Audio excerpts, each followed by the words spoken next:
Listo. Hola, hola. Buenos días. Pues estamos aquí siguiendo el ciclo de conferencias que presenta el seminario.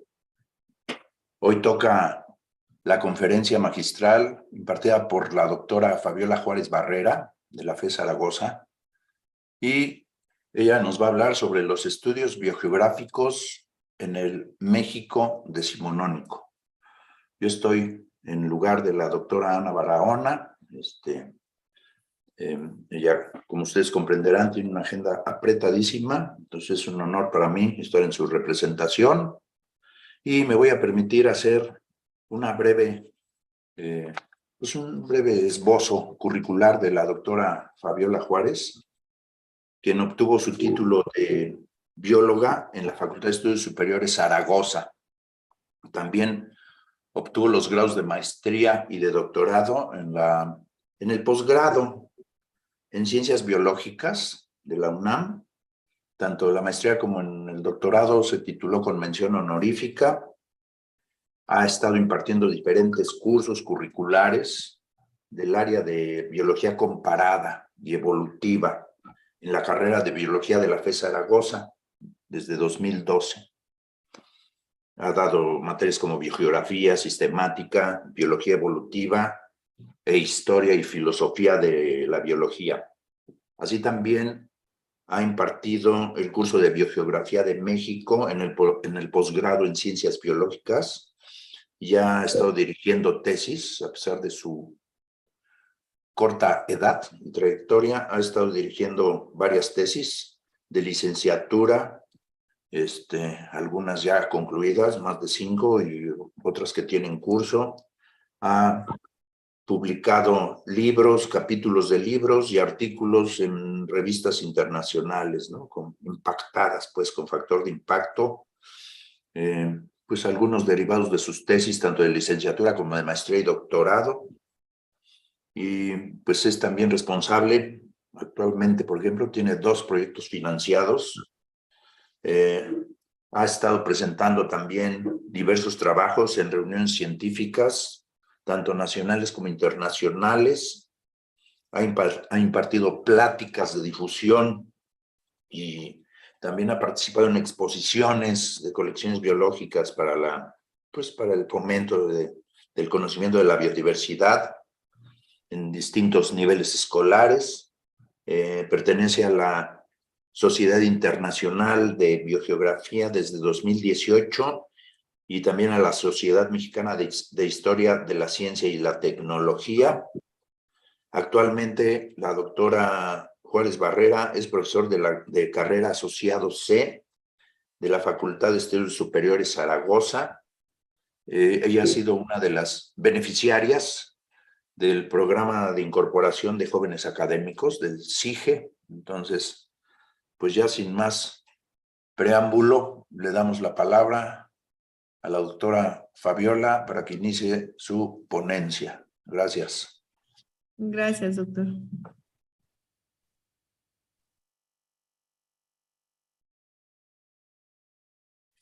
Bueno, gracias. Buenos días. Antes que nada, quiero agradecer la oportunidad que me da este seminario universitario de Historia, Filosofía y Estudios de la Ciencia y la Medicina de la UNAM. Y especialmente, bueno, quiero agradecer también a la doctora Ana Barahona por esta distinción para poder impartir esta charla. Y pues un agradecimiento también al doctor Alfredo, al maestro Carlos Pérez, al maestro David Espinosa por todo el apoyo que me han dado en el desarrollo de este proyecto. Bueno, vamos a empezar. Primero vamos a hablar sobre los patrones biogeográficos en el México del siglo XIX, y se han estudiado estos patrones desde hace mucho tiempo. Desde hace mucho los naturalistas se preguntaban por qué había lugares en donde había mayor riqueza de especies que otros, por qué había en áreas diferentes, especies diferentes, aunque las condiciones ambientales fueran las mismas. ¿Por qué las especies no se podían distribuir en todo el área a pesar de que podrían vivir? Por ejemplo, vemos el eucalipto, que tiene límites o está delimitado históricamente, Sin embargo, bueno, estos pueden vivir en cualquier lado y lo hemos comprobado aquí en el territorio mexicano, pero ¿por qué solamente son de Australia, no? Entonces, estas preguntas se hacían recurrentemente y bueno, comenzaron entonces en el siglo XIX a desarrollarse varios conceptos importantes para la biogeografía, ¿no? El concepto de flora, el concepto de fauna, el concepto de estación o habitación, que desarrolla de Candolle, que fueron importantes. Se desarrolla también o aparecen los términos de geografía botánica o geografía zoológica, y es hasta el siglo XX donde surgen ya las obras denominadas fitogeografía o zoogeografía. Hasta Croizat, en 1958, es cuando aparece ya o reconoce que la distribución tanto de plantas como animales no se tiene que dividir, sino se tiene que estudiar en conjunto, ya que tierra y biota evolucionan juntos, ¿no? Y entonces aquí aparece el concepto de panbiogeografía. Pero no es hasta la segunda mitad del siglo XX que se adopta ya el concepto genérico de biogeografía. Ya la biogeografía ya se institucionaliza como una ciencia independiente en donde se plantea sus propias preguntas. ¿Se está viendo mi presentación? Ok. No, allá, ahora sí. Ahora sí. Ok, gracias. Puede ser desde un punto de vista genético, ecosistémico u organísmico. Y bueno, todos estos patrones se pueden explicar por adaptaciones, todos estos niveles de integración se pueden explicar por adaptaciones al medio ambiente. Podemos ver como variación geográfica del genotipo o fenotipo. Todos hemos visto, por ejemplo, un mismo organismo que puede ir variando fenotípicamente conforme va distribuyéndose, aumentando su área de distribución, conforme va expandiéndose, estos pueden ir cambiando fenotípicamente. Como tendencias espaciales de diversidad alfa o beta, también vamos a poder reconocer que existen algunas áreas con mayor riqueza que otras, o que existe un recambio de especies entre diferentes áreas. Es decir, algunas regiones, por ejemplo, van a ser mucho más homogéneas en cuanto a su riqueza de especies, y otra vamos a encontrar más heterogeneidad dentro de cada una de las localidades.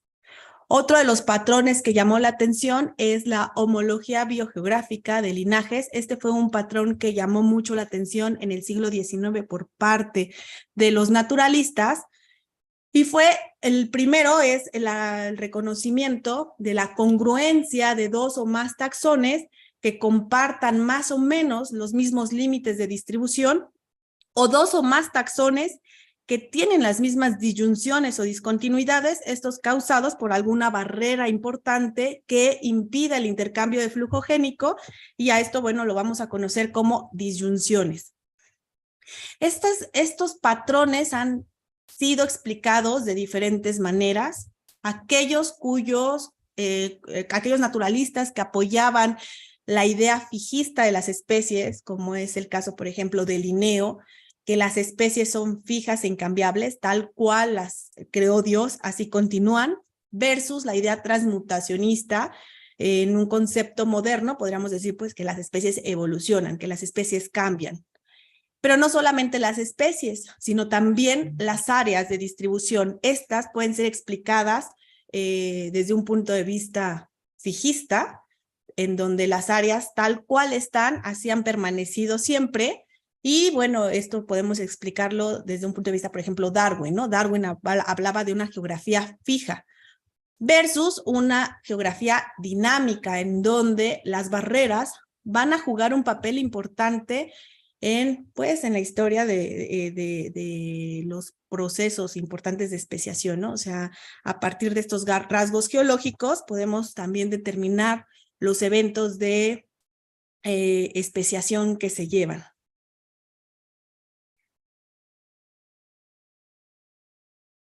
Ok.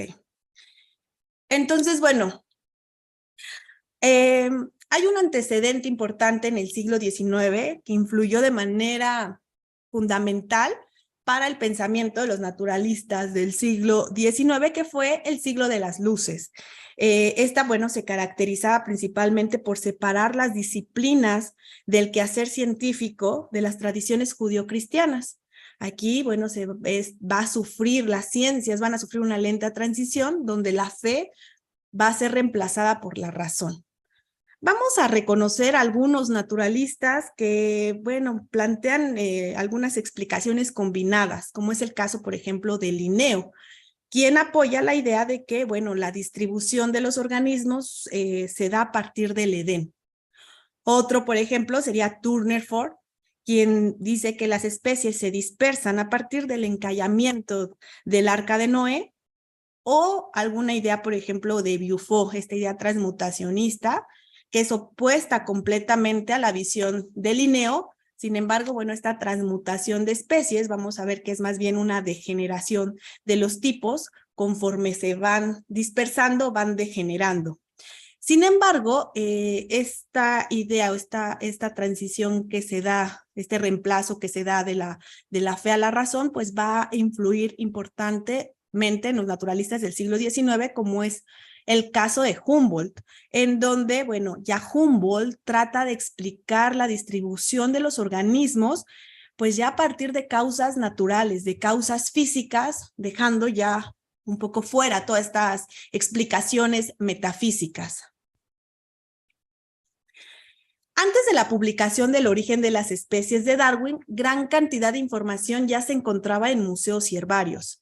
Si bien habíamos dicho que la biogeografía de Linneo se hacía bajo una explicación pues un poco metafísica, en donde decíamos que explicaba la distribución de las especies a partir del Edén, su sistema binomial influyó de manera importante en la identificación de las especies al tratar o al hacer que los inventarios estandarizaran. Entonces esto pues ayudó a incrementar el conocimiento también de la flora y fauna a nivel mundial. Además también pues las colectas de animales y plantas se hacía ya desde hace mucho tiempo, ¿no? Como colectar monedas o colectar algún objeto, pues las personas se dedicaban a colectar animales y plantas, organismos vivos, y bueno, esto ayudó también a la creación de museos y herbarios. Más o menos en siglo XVIII se conocían 5,000 especies de estos organismos e incrementó con el surgimiento de museos herbarios a 8,000, 10,000 el número de organismos. Una vez que surge el trabajo, la obra de Agustín de Candolle de 1820, que es el ensayo de la geografía botánica, pues empezó a hacer más labor sobre el inventariar la flora mundial. Él fue invitado por Lamarck a inventariar la flora de Francia, y ahí se dio cuenta que había un gran desconocimiento de la biota.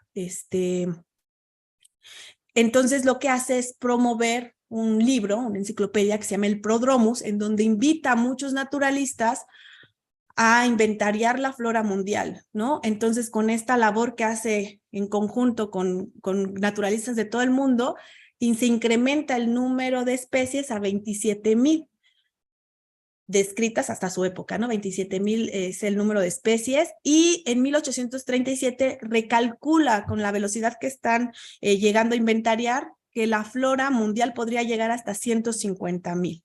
Su hijo Alfonso de Candolle, en 1855, continúa con esta labor del Prodromus. Una vez que su padre fallece, él continúa con la labor y reconoce 100,000 especies en 1855, y estima que podrían llegar a encontrar hasta 250,000 especies, el número de flora mundial, ¿no?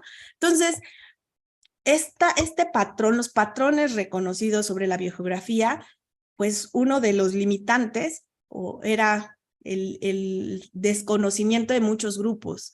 Entonces, pues era algo que la biogeografía tenía que librar. Bueno, En este caso, nosotros, bueno, yo voy a analizar las explicaciones que dieron los naturalistas del siglo XIX, pero enfocado sobre todo al caso de la biota mexicana. Vamos a encontrar a Alexander von Humboldt, a Agustín de Candolle, a Alfonso de Candolle, a Wallace, a Fournier, a Hemsley, a Hooker, a Sumichrast. Todos ellos abordaron el caso de México y sobre todo que todos tienen un pensamiento secular. Ajá. Los patrones que vamos a reconocer van a ser 3, que es la riqueza de especies, es el recambio de especies y es la homología biogeográfica estudiada como distribución continua, en donde 2 o más taxones comparten la misma distribución y que esto sirvió para hacer un sistema de regiones. O las distribuciones discontinuas, que ya habíamos visto que pues son organismos que están separados por grandes barreras que impiden el intercambio de flujo génico, y estas disyunciones también van a funcionar para algunos naturalistas para reconocer afinidades o relaciones florísticas y faunísticas. Y bueno, uno de los patrones es el gradiente latitudinal. En 1805, poco después de que Humboldt tomara nota sobre todos los datos de distribución que encontró en América, pues él reconoce que existen 2 tipos de especies en América, que son las especies sociales y las especies solitarias. Las especies sociales van a dominar la vegetación boreal. Vamos a encontrar, por ejemplo, en la tundra o en la taiga, poquitas especies, si acaso 1 o 2 especies con muchísimos individuos, y esto va a dominar todo el paisaje. Mientras que en las especies solitarias, como en selvas lluviosas, llegando más hacia el Ecuador, vamos a reconocer que hay muchísimas especies con poquititos individuos, o sea, no hay una especie que domine sobre otra, sino que más bien vamos a encontrar pues una gran fisionomía muy variable, muy compleja de la vegetación, y hoy en día lo conoceríamos como la diversidad beta. En cuanto al gradiente de riqueza, si bien era un hecho irrefutable el considerar que las especies iban a ir aumentando conforme nos íbamos acercando al Ecuador, de Candolle en 1820 hace un análisis exhaustivo de varios de los patrones y hace una crítica al reconocimiento de ellos, pues considera que hay muchos huecos todavía sobre el reconocimiento de la flora y fauna para poder reconocer ciertos patrones. Dice que los inventarios no son homogéneos, ya que muchos naturalistas prefieren, por ejemplo, colectar las plantas con flor que las plantas sin flor. Entonces no están incluidas todos los organismos dentro del inventario. Entonces él hace un ejercicio, él trata de comprobar los patrones a partir ya de hechos empíricos, ¿no? De datos reales. Esta es una tabla que les pongo del trabajo de 1820, de su ensayo sobre la geografía botánica que hace de Candolle. Y bueno, aquí lo que él reconoce es, vamos a dejar las angiospermas, que es el grupo que está mejor identificado, y vamos a poner las monocotiledóneas estables para ir viendo cómo va haciendo la proporción de dicotiledóneas por cada monocotiledónea que yo encuentre.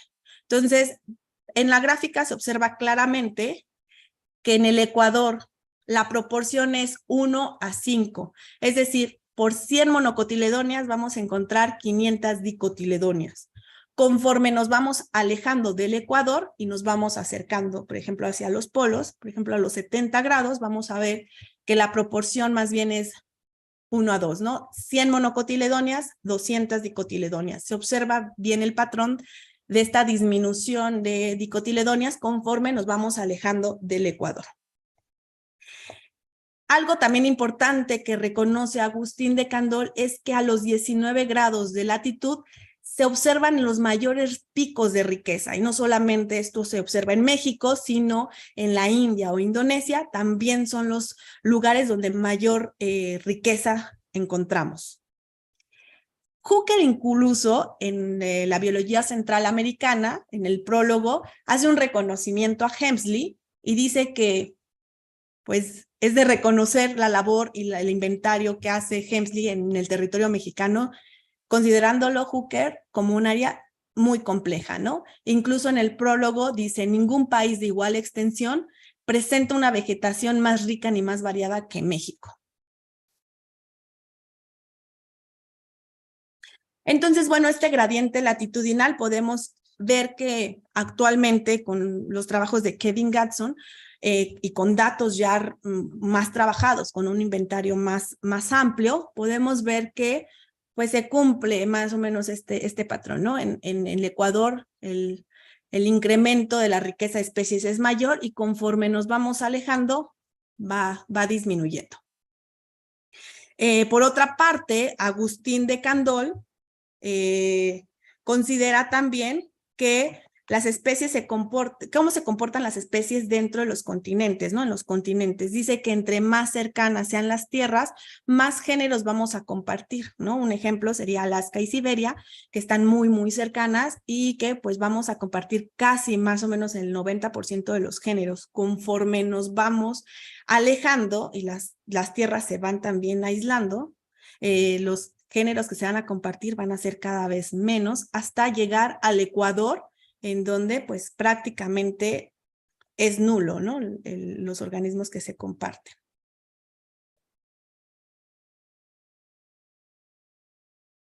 Wallace reconoce también este cambio abrupto de la composición de especies. Sin embargo, él está más relacionado a que este cambio se da más por la profundidad. Dice que el aislamiento no determina la afinidad entre las especies, sino más bien es la profundidad. Y él estudia las regiones la región oriental y australiana, reconoce en estas dos islas, Borneo y Celebes, que el mar es muy profundo, más o menos encontramos a 1000 metros de profundidad, y de un lado y del otro, los géneros son completamente diferentes, a pesar de que la distancia pues es muy pequeña. Entonces, aquí podemos ver que mientras Agustín de Candolle reconoce que la diferencia se da por distancia, Wallace reconoce que esa diferencia se da más bien por profundidad. Podemos generalizarlo como una relación más bien de diferencia con el aislamiento. Entonces, habíamos dicho que la homología espacial fue uno de los patrones que llamó más la atención en los naturalistas del siglo XIX. Existen dos tipos de patrones de distribución congruente u homólogo. La primera consiste en las distribuciones congruentes de dos o más taxones que comparten más o menos su área de distribución, y la segunda consiste en la congruencia de la distribución discontinua de dos o más taxones que más bien están separados por una barrera que impide que estos organismos tengan intercambio de flujo génico y quedan aislados. Pero vamos a empezar con los primeros, las distribuciones congruentes continuas. Y aquí, bueno, la exploración que realiza Humboldt en México durante 1803 y 1804 fue fundamental para Humboldt para la aritmética botánica. Reconoce en este trabajo, bueno, que hay muchos patrones que se salen de lo que ya había reconocido en Sudamérica. O sea, México son completamente diferentes los patrones a los que él reconocía ya anteriormente. Entonces, uno de ellos es que los pisos altitudinales de los géneros cambian. En los Andes, él había encontrado que, no sé, por ejemplo, los pinos o encinos se distribuían a 2,500 a 3,000 metros sobre el nivel del mar, y cuando llega a México y pasa por Chilpancingo, pues observa encinos a 800 metros, 1000 metros sobre el nivel del mar, ¿no? Entonces, los niveles, más o menos cambia este piso altitudinal, más o menos unos 1000 metros. Los bosques de neblina también, reconoce que hay bosques de neblina en Golfo de México, en elevaciones donde él esperaría más bien encontrar presencia de fisionomía típicamente tropical, ¿no? Otro de los patrones que reconoce es la alternancia húmedo y seco en las vertientes. Cuando va a los Andes, ve que en la vertiente hay humedad de un lado y humedad del otro lado. Llega a México y más bien ve que hay humedad de un lado y del otro lado de la vertiente es seco, ¿no? Otra de los patrones que reconoce es la árida meseta de Anagua encerrada entre las cordilleras, que conocemos hoy en día como el altiplano. Al menos en Sudamérica no había encontrado una zona como el altiplano seca, ¿no? Eso también le llamó mucho la atención. Y otra cosa es la composición mezclada de taxones de América boreal y tropical, ¿no? Él reconoce que pues México ya, desde ahí reconoce que hay una flora compuesta para el territorio mexicano. Entonces tenemos una flora con naturaleza compuesta por elementos septentrionales y otra por elementos meridionales, ¿no? Está Avis y Pinus, que son del norte, son géneros típicamente del norte, y Cesalpinia y Ceiba, que son géneros típicamente del sur. Sin embargo, bueno, reconoce que no existen unos límites bien definidos entre la región neártica y neotropical, sino más bien están mezclados. Entonces, bueno, Humboldt reconoce esta flora compuesta. Otro de los naturalistas que vamos a hablar es de Alfonso de Candolle. Alfonso de Candolle, bueno, su padre en 1820 ya había hecho un sistema de regiones, había dividido al mundo en 20 regiones fitogeográficas. Sin embargo, es importante mencionar que de Candolle siempre reiteró en la importancia de poner todos los datos dentro de la colecta, es decir, Linneo mencionaba, pongan la patria y las condiciones físicas, ¿no? Entonces, ese lugar en donde encuentran o colectan el ejemplar es importante, es fundamental. Entonces, Agustín de Candolle tenía dentro de las colectas, pues solamente países, ¿no? Colectaban en el territorio mexicano y ponían México. Colectaban en Colombia, ponían Colombia, Brasil, ¿no? Entonces, pues su sistema de regiones es meramente político, que era con los datos que se tenían. Con Alfonso de Candolle se incrementa ya el número de inventarios, el número se reconoce ya una flora mundial más extensa que la que tenía su padre, y esto le permite también hacer un sistema de regiones mucho más fino. Reconoce, por ejemplo, 3 regiones fitogeográficas para el territorio. Reconoce la región de México, Central y Sierras. En el Pacífico va a ver que existe una región de México a Guayaquil, y en el Atlántico va a ver que existe una región de México a Guatemala. Sin embargo, algo que también llama la atención de Agustín de Alfonso de Candolle es que reconoce esta anomalía que ya había presenciado a Humboldt, esta zona árida, ¿no? Entre las montañas de México. Entonces dice que esta zona se encuentra por arriba de los trópicos de Cáncer. Encontramos pues todos estos desiertos del mundo, ¿no? Que van de Baja California, Sonora, Arizona, Sahara, Arabia, ¿no? Y que esto mismo se comparte en el sur, ¿no? Con otros en la misma latitud, pero hacia el sur vamos a encontrar algunos desiertos como Atacama en Chile, ¿no? Kalahari, etcétera. Entonces, reconoce esta franja, que además dice que es la delimitante que va a determinar la separación entre la región ecuatorial y la zona templada, y que además en estas zonas van a encontrar especies únicas que le dan identidad como especies endémicas, ¿no? Entonces podríamos decir que Alfonso de Candolle reconoce 4 regiones para el territorio mexicano.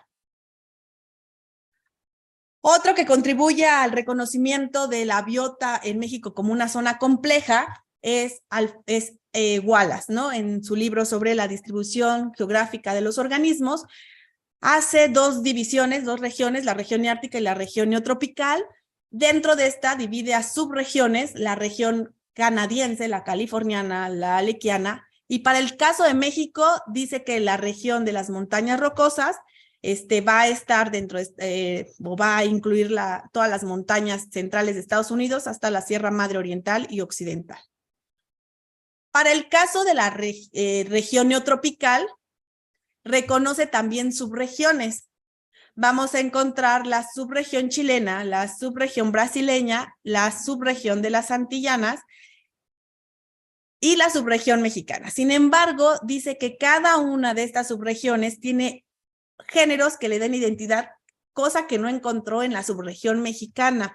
En la subregión mexicana no hay ningún género que le dé identidad como subregión, sino más bien todos los géneros que se encuentran en la subregión mexicana están compartidos con la subregión brasileña. Entonces, más bien, la menciona como una zona de transición.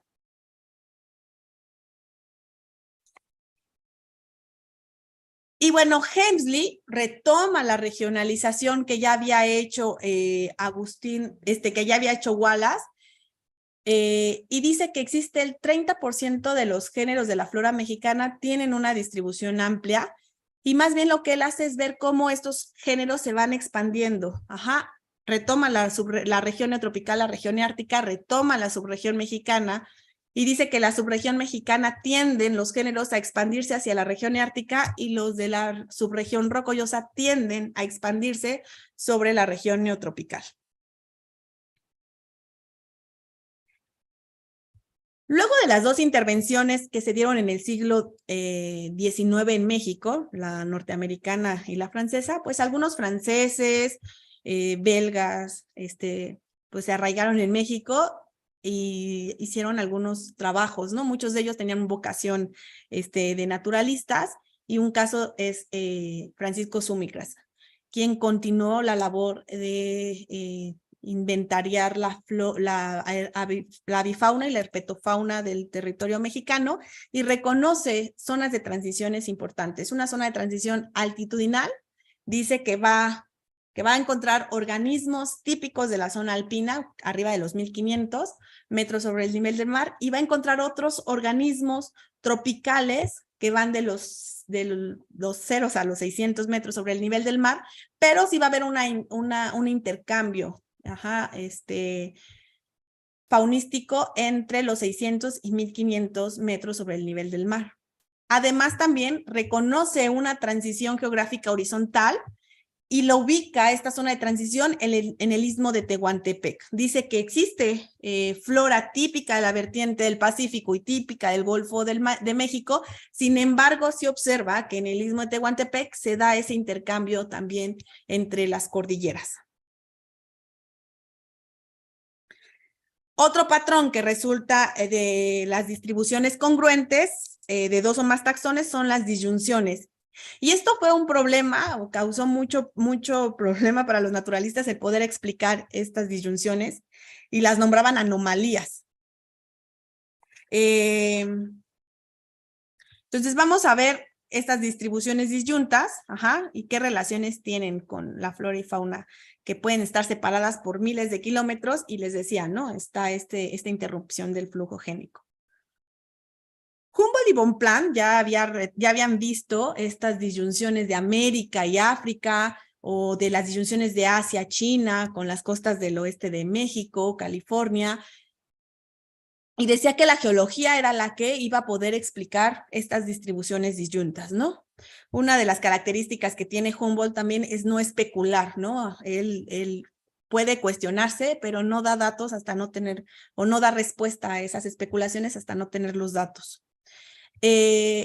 Algo que también llama la atención es que, bueno, Humboldt ya tenía también conocimiento de las ideas transmutacionistas de Lamarck, y él plantea precisamente que la geología debería ser quien dé la evidencia, ¿no? De la posibilidad de explicar las formas actuales de las floras que pues fueran resultado de modificaciones de floras ya o de especies ancestrales. Otro de los naturalistas que también habla sobre estas disyunciones es Alfonso de Candolle.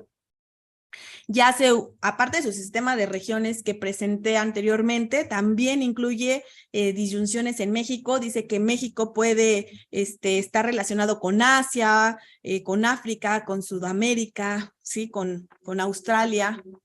Entonces, bueno,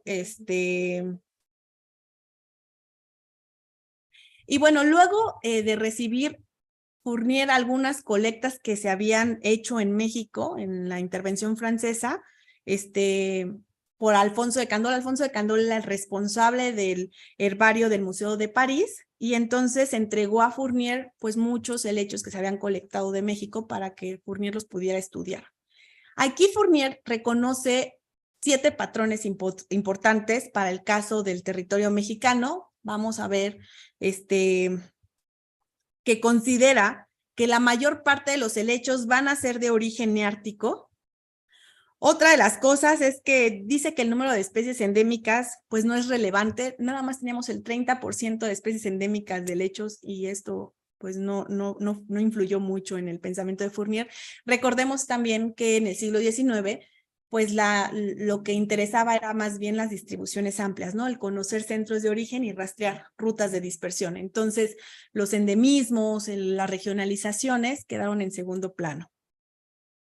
Y bueno, decía también que el resto de los helechos muestran patrones de distribución amplia, incluso pues ampliamente disyuntas. Vamos a ver estos patrones disyuntos. Entonces, reconoce que existen helechos que van de México a los Andes, en México, otros que van de México a las Antillas. Ahí les hice un esquema para que vean los números.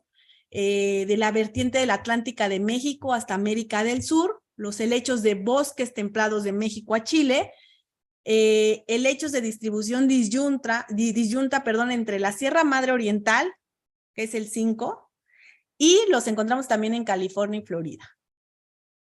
Otros helechos de distribución pantropical y la vertiente oriental de México hasta el Mediterráneo.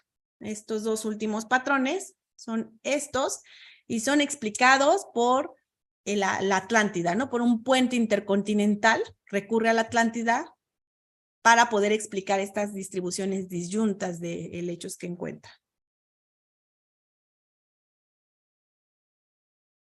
Estas distribuciones disyuntas, les decía, fue algo que muchos naturalistas no podían explicar y que son muy recurrentes, ¿no? Estas distribuciones disyuntas se encuentran, pues prácticamente, vean todos los, bueno, aquí se creaban los extensionistas que trataban de explicar estas distribuciones disyuntas a partir de puentes intercontinentales, y vean todos los puentes que tenían que crear para poder explicar todas esas distribuciones disyuntas. Vemos que ya hay más continentes que propia agua, ¿no?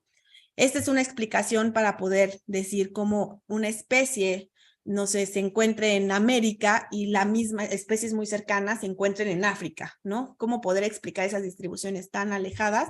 Pues entonces recurríamos a puentes intercontinentales para poder explicarlas. Sin embargo, también otras explicaciones que se daban era pues a partir del creacionismo. Tenemos a Louis Agassiz, quien apoyaba la idea de que Dios había creado a cada una de las especies en estas áreas distintas. Y decía, con el fin de explicar la distribución particular de muchos animales, nosotros hemos admitido que ellos debieron haber sido creados en diferentes puntos, en las mismas zonas, así como inferir que la distribución de los animales acuáticos, especialmente de los peces, de esos peces, ¿no? O sea, Agassiz estudiaba los peces del Amazonas y decía, ¿cómo era posible si tenían una alta agilidad los peces de movimiento? ¿Por qué estaban delimitados a ciertas áreas, no? Entonces, pues más bien recurría a creaciones. Dios las había creado en cada uno de los puntos y de ahí no se podían mover, ¿no? Consideraba, dice, la historia natural debe en buenos tiempos convertirse en el análisis del pensamiento del creador del universo como manifiesto del reino animal y vegetal, ¿no? O sea, era importante para conocer el pensamiento de Dios, pues, estudiar la naturaleza. Y bueno, con la rápida asimilación ya de las ideas de Darwin por muchos naturalistas, el dispersalismo ya fue también incluyéndose en estas explicaciones sobre las distribuciones disyuntas. Y bueno, el capítulo, Darwin le dio un gran peso al dispersalismo, en el libro del origen de las especies, ¿no? Incluso dice que la distribución geográfica de los organismos va a poder ayudar a descifrar el misterio de los misterios, ¿no? Que era el origen de las especies. Incluso, bueno, le dedica 2 capítulos a este tema, ¿no? A la distribución geográfica de los organismos.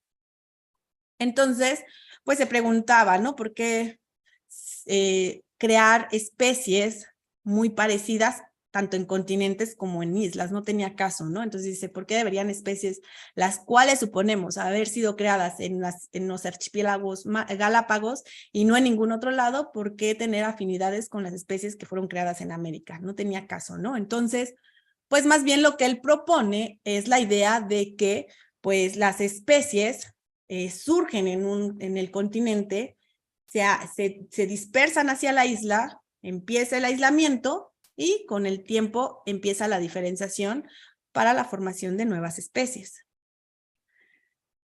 Consideramos también que el pensamiento de Darwin, bueno, habla sobre una geografía fija, ¿sí? La geografía no cambia, si acaso podría ir aumentando el nivel del mar, pero en cuanto a los continentes, estos no se movían.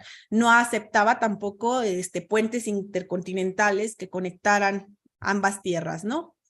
Entonces, bueno, Forbes apoyaba la idea de que los continentes, quizá América, Nueva Zelanda, Australia, África, hubieran estado unidos en algún momento, y entonces Darwin le manda una carta a Lyell, ¿no? Diciendo, aquí, pobre Forbes, si tú no, o sea, calmas a Forbes, si no lo paras, si tú no detienes esto, y si existe una región abajo, donde castigarán a todos los geólogos, pues yo creo que tú serás el gran jefe, ¿no? Te irás prácticamente al infierno si tú no detienes, pues, estas ideas extensionistas, ¿no?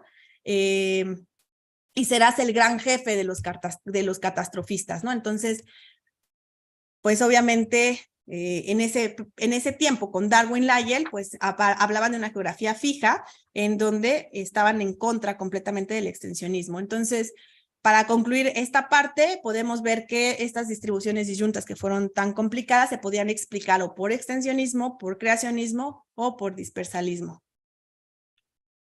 Y bueno, como conclusión, tenemos que queda comprobado desde el siglo XIX que la naturaleza mixta de la biota mexicana ya había sido reconocido, ¿no? O sea, ya todos los estudiosos que abordaban el caso de México coincidían en que, pues, era una zona compleja. La relación de la biota mexicana son diversas, podemos verla con Asia, con Norteamérica, con las Antillas, con Sudamérica y con el Viejo Mundo, y que esto es lo que nos va a producir una elevada riqueza, un fuerte reemplazo biótico, y hoy en día pues conocemos que esta gran cantidad o esta diversidad que se da en el territorio mexicano pues se debe principalmente a su compleja historia geológica. Muchísimas gracias.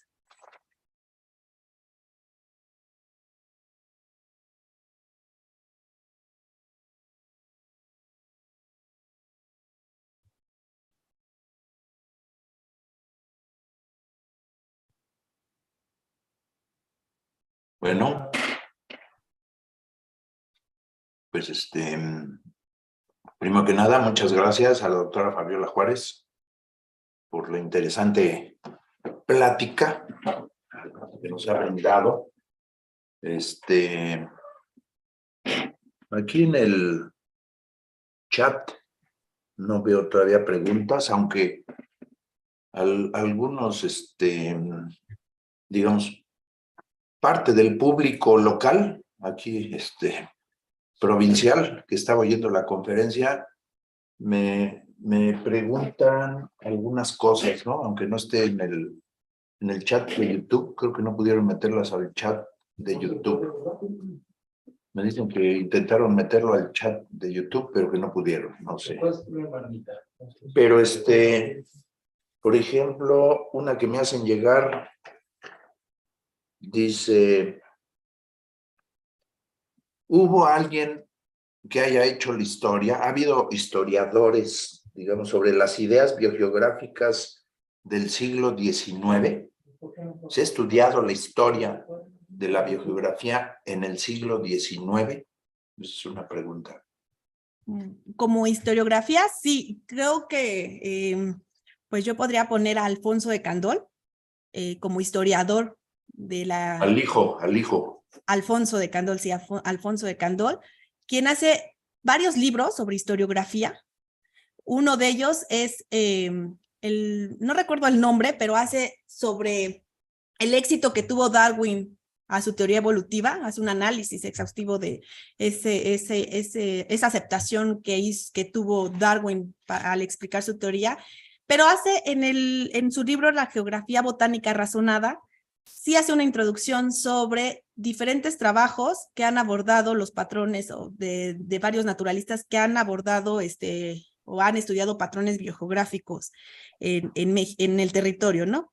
Incluso, por ejemplo, podemos ver que los trabajos de Linneo, el trabajo como ejemplo, el de discurso sobre el incremento de la tierra habitable, pues lo conocemos completo por la obra de Alfonso de Candolle, ¿no? Que él es el que lo menciona ahí. Entonces, obtiene varios trabajos relevantes sobre estudios biogeográficos y podría considerar a Alfonso de Candolle como un historiador de la historia del siglo XIX.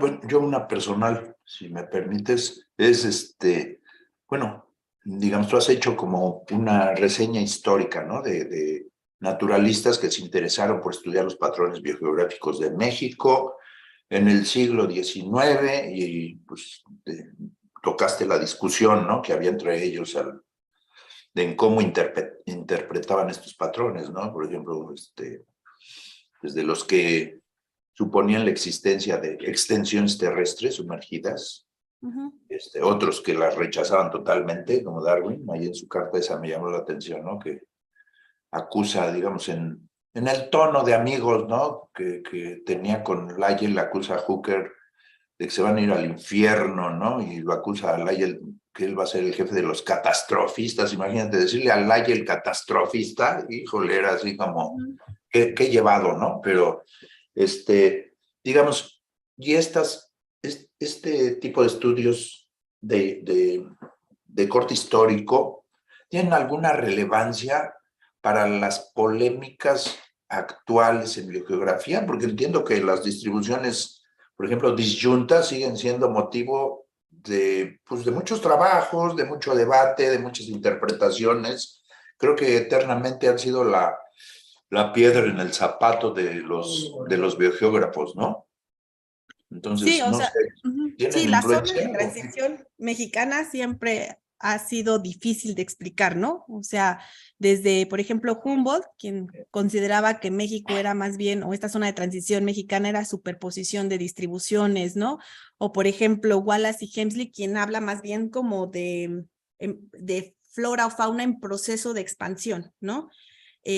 Darlington, por ejemplo, o Croizat también retoman a México como país complejo en su estudio, ¿no? Y pues actualmente con Hafter, ¿no? Quien también reconoce esta zona de transición compleja, pero más bien considera o plantea la idea de que estas se pueden separar en estratos de tiempo, ¿no?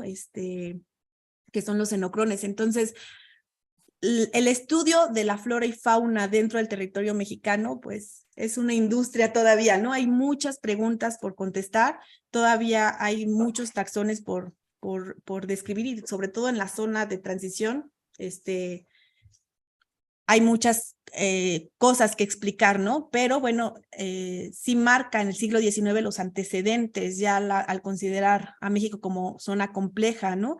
Y algunas ideas que tienen estos naturalistas, pues obviamente repercuten en la biogeografía actual.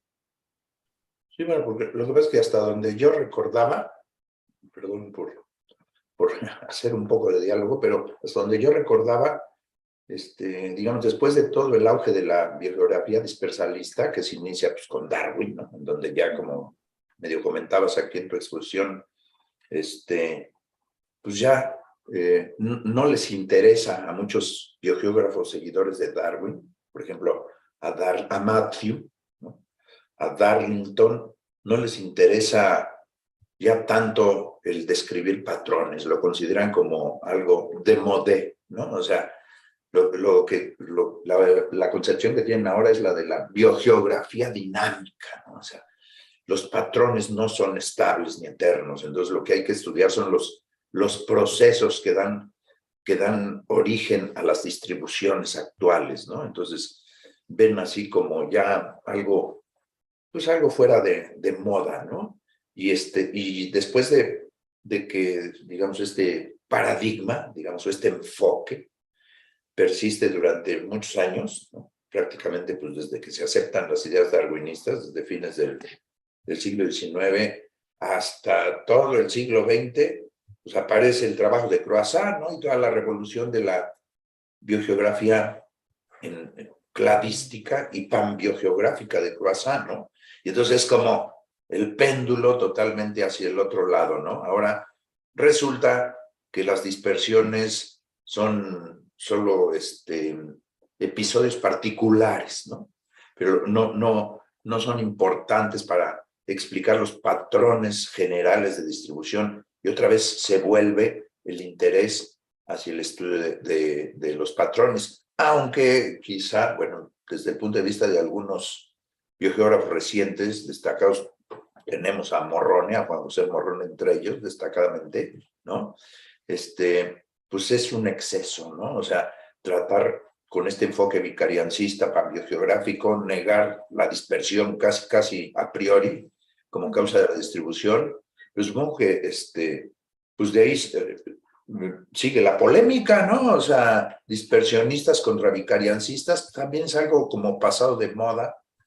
No sé si me equivoco, pero creo que son un poco más abiertos los estudios actuales, ¿no? Se discuten hasta donde, pues lo poco que he revisado en revistas como el Journal de Biogeografía, sigue habiendo polémicas entre qué tanto se explican algunos patrones por dispersión y qué tanto por vicarianza, ¿no? ¿O no? ¿O no es Sí, así? las dos causas se siguen utilizando, ¿no? O sea, no podemos negar, por ejemplo, la dispersión de los organismos, ¿no? En cuanto a los xenocrones, por ejemplo, tenemos dentro de la biota mexicana, pues organismos que vinieron del norte a México, pues en diferentes épocas, ¿no? Recientes o antiguas, o por ejemplo las cactáceas, ¿no? El género que se encuentra el más viejo está en Sudamérica, pero que por dispersión llegó a México, se diversificó y bueno, ahora tenemos la mayor cantidad de cactáceas en México, ¿no?